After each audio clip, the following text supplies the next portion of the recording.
Okay, so the UFC just dropped the full main card for the second Paramount numbered event, February 1st or January 31st in the US. UFC 325, Sydney, Australia. We're back, boys. We're back, baby. Volkanovski versus Lopes 2. I just got my tickets today. They've dropped the full main card. I think a little over a couple days ago. So, as an Aussie that has been upset with previous Aussie cards, we're going to break this one down and talk about the good and the bad, as well as who we think might win what matchups. Now, let's get into it. Alright, so straight away, I don't want to be that guy, but we're all looking at the same graphic right here on the screen. Bruv, there's a pretty big difference in one of the matchups here, where you look at all these other ones and then you look at one and you're like, why is this even on the card? Jimmy Crute versus Dustin Jacoby. Why is this on the main card? I'm sorry, but in the big Paramount 2025, do we really need an unranked fight on the main card of a pay-per-view? Or not even a pay-per-view now, but of a main numbered card? I don't think so. Get it off straight away. And it's not even like there aren't any other ranked fighters to be put on the card. You have Spivak versus Ante Jalija as the co-main of the prelims, just under my goat, Quillan Salkeld. I wouldn't mind that fight on the main card at all personally. I don't know if the UFC thinks that Crew and Jacoby, if that fight will be more entertaining. I'm not sure what it is, but the order does tend to change, so maybe they will swap that out. And I think they need to, bro. Get rid of that. Put Ante Jalija versus Spivak on the main card, or hell, even put in Quillan Salkeld. Bro, he's a star in Australia now, especially after all these KOs that he's done. He was like the main star of 321, and that was in Abu Dhabi, bro. After that head kick, get him on the main card. He's headlining the prelims. You can honestly put him on the main card, have this Delija fight headline the prelims, or swap it around and have the Delija fight on the main card. Quillen headlines the prelims. That sounds good to me. But look, I think that Delija will probably get this one done against Spivak, even though both have been dog walked by my goat Waldo Cortez Acosta.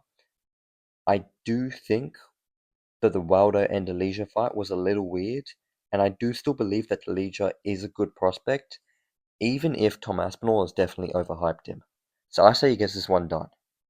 Now, Tai Tuivasa is back after turning into the Natty Hulk to face Taliesin Teixeira in hopes of getting rid of his long-ass losing streak.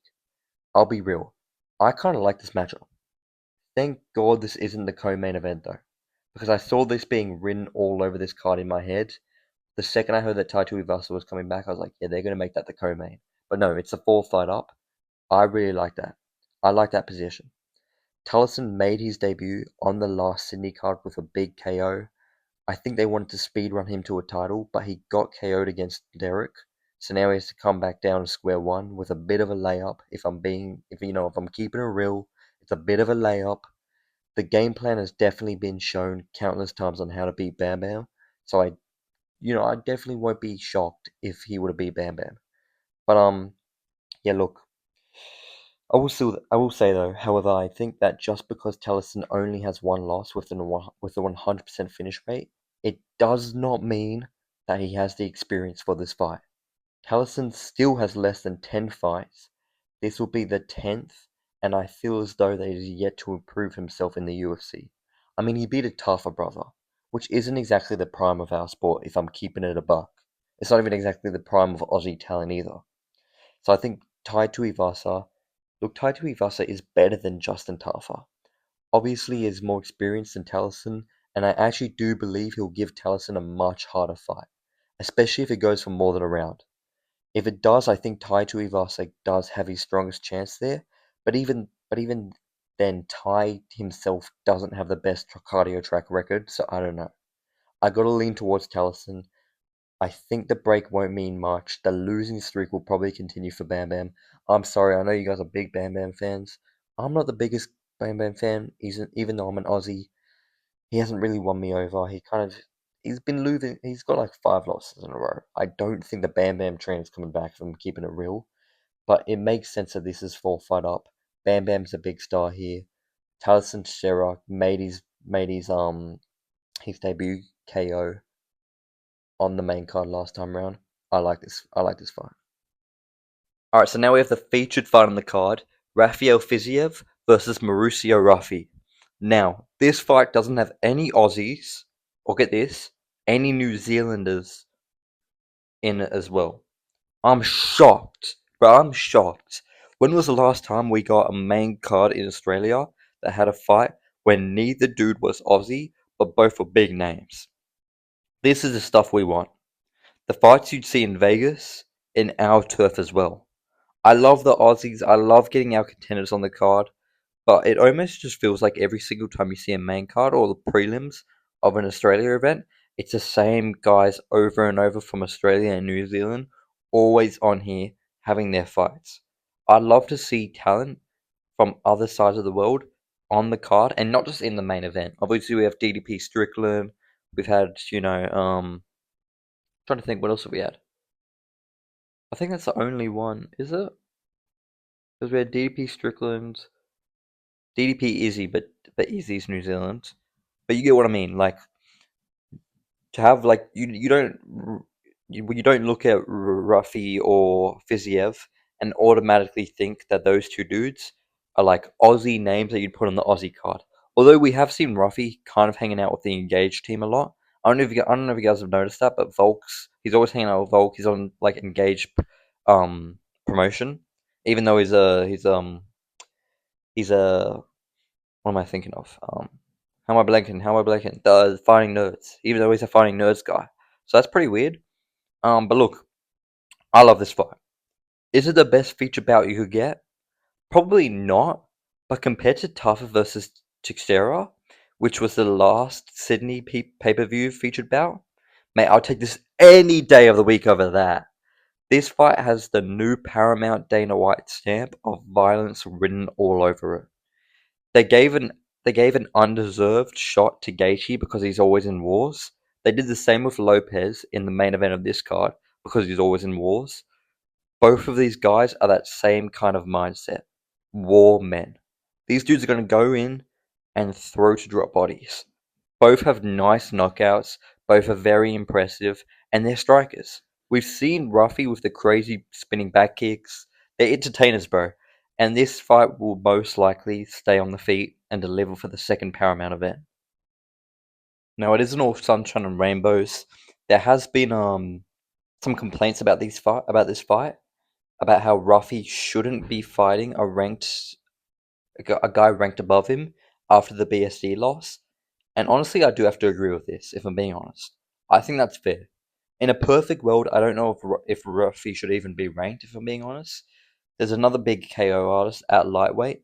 Bro, think about this, right? Another big KO artist at lightweight that's unranked.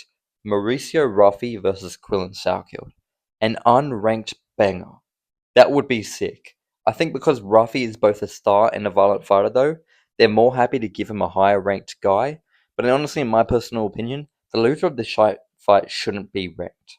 I don't think Ruffy should even be ranked in the first place. And then Fiziev has been on a bit of a lost track, minus the Ignacio Beltramandez fight.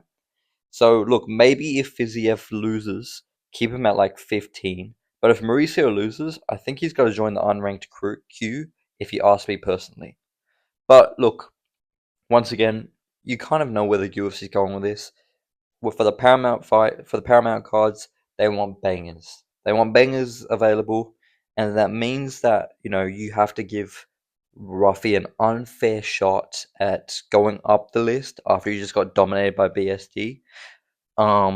Just so that we can get a violent fight. I think they're going to do that now. Dana said it the other day, the rankings don't really matter. I kind of hate that. It makes it less of a sport. I don't know if you guys agree with that. Let me know in the comments. But look, it is what it is. But yeah, honestly, I do think Mauricio wins this one though. It's pretty obvious where his weaknesses are at this point after the BSD fight. But I think that Fiziev doesn't have the skill set in those areas to pose Ruffy a major problem there. And I think that Ruffy is it Ruffy or Ruffy? I think that Ruffy will probably outstrike and possibly KO Raphael. If I'm being honest, man, I feel a Ruffy win here. Now, though, that being said, let's get on to the co-main event. Now, the co-main event is Dan Hooker versus BSD. Again, very similar with the last fight. I really like it, but I don't love the placement. This fight feels like a featured bout if you ask me. If you just dropped these last three fights down one spot and put it in like a Robert Whittaker or Jack Della Maddalena co-main event, the card would be perfect. But I mean, this will do. This is still great. This is still a great card. I got to say though, first of all, a pretty quick turnaround for Hooker. I think he loses this one again though. I'm sorry, not because of the quick turnaround though. But BSD just did exactly what Arman did to Hooker against Ruffy. Everything that Hooker struggled with, BSD did perfectly against Ruffy, and I see him doing the exact same thing to Dan if I'm being real. I think this is a very bad matchup for Dan. On paper, this looks like a BMF title type of fight, a major scrap, and I'm sure that's what the UFC is hoping for. But I think this one is going to go to the ground and stay there for the 15 minutes. So I don't think Dan's going to get what he wants. I do feel like, I'm sorry, bro. I said the same thing with Tai Tuivasa. I'm sorry, but I think the hometown guy is going to lose. Not that Dan Hooker. I mean, Islam Makhachev clearly thinks that Dan Hooker is Aussie, but Dan Hooker's a New Zealand guy, so it's not really hometown. But but obviously he's going to be the favorite here to win. I don't think he'll win though. I think that BST is going to get this one done. But yeah, even Tapology says that this co-main event is only 3 rounds, which again, I don't like. I don't like when co-main events are 3 rounders. I think every co-main event needs to be a 5 round fight, especially when we're on pay-per-view. If you're going to pay for a pay-per-view, it doesn't make sense that you should pay the exact same price when one event has a main and co-main with 5 rounds and the other one doesn't. Now, look, yeah, I just hate these types of fights. Although then again, I don't know if this one will go the whole 3. So maybe you never know. But look, yeah, I think that just adds to the overall poorness of the card. But if we're overall rating this card, I think the biggest flaws here are the fact that we still have an unranked bout in our main card during the big brand new Paramount era. $7 billion, but we still have unranked fights on the main card. We have a 3 round co-main, and it just needs to be a little more grey. Strickland said in an interview that originally his fight with Fluffy Hernandez was supposed to be on this card, but he and Fluffy said no because of the Aussie taxes.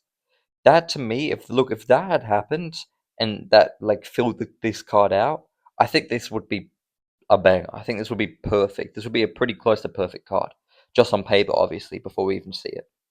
But get either way, get that Jimmy Crute fight yeah, get that Jimmy Crute fight out. And imagine if you put Strickland and Fluffy in the co-main and drop everything else down one spot. Yeah, that's perfect. That's perfect right there. But for some reason, they asked Strickland out of everyone, who was notoriously known for being anti-Aussie tax laws, to fight here for a third time, after he begged not to come the second time, and that was for a title. The only difference this time is that he's not getting a title shot.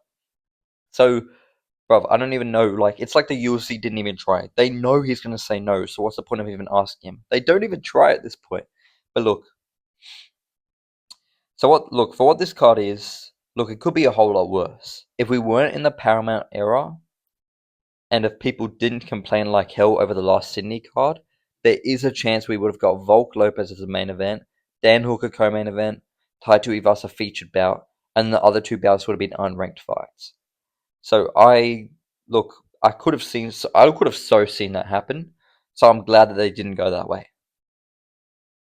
Now, if we're just looking at the last event that we got in Sydney, the same number, number card as well, pay-per-view, whatever you want to call it, also in February, just this year versus last year. I mean, this one coming up in 2026 versus the one that we got this year.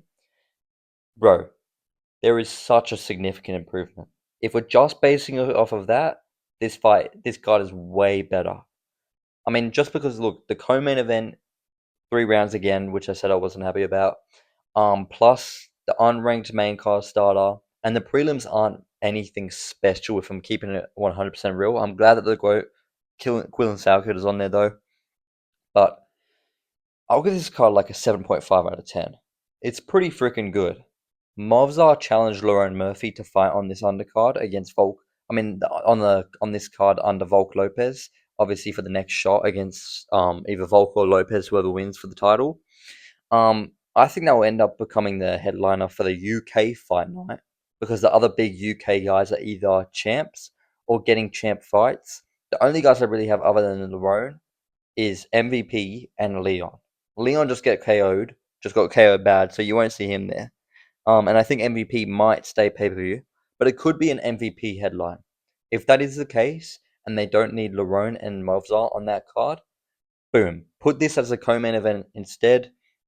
That'll bump up the card significantly. That's an 8 out of 10 card right there.